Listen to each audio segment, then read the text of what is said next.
Dans un premier temps, je dois vous dire que c'est avec fierté qu'on était capable d'atteindre l'objectif qui avait été retenu dans la politique bioalimentaire, c'est-à-dire de doubler la superficie cultivable en produits biologiques, qui est passé en 2020 de 50 000 à 100 000 hectares.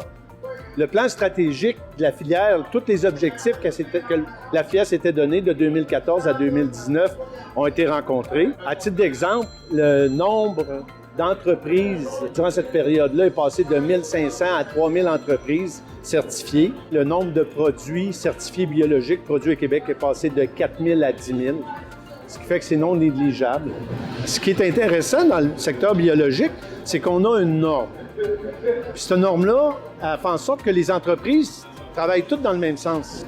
On vient de terminer un exercice de planification stratégique au niveau de la filière biologique. Puis les grands enjeux qui sont ressortis au niveau des axes de développement, c'est dans un premier temps la concertation des groupes et la création de groupes de travail dans le but de suivre les points cruciaux dans le développement du secteur. Le deuxième axe, la pérennité des entreprises, c'est un axe qui regarde plus à fond la réglementation qui entoure les entreprises, s'assurer que les règlements sont adaptés au secteur biologique.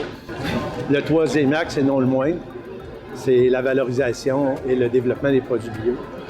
Au cours des dernières années, le secteur bio a su relever le défi et de répondre aux besoins du consommateur. J'invite tout le monde du secteur de l'agriculture à regarder le secteur bio comme un des secteurs de développement qui va permettre au Québec de verdir son agriculture.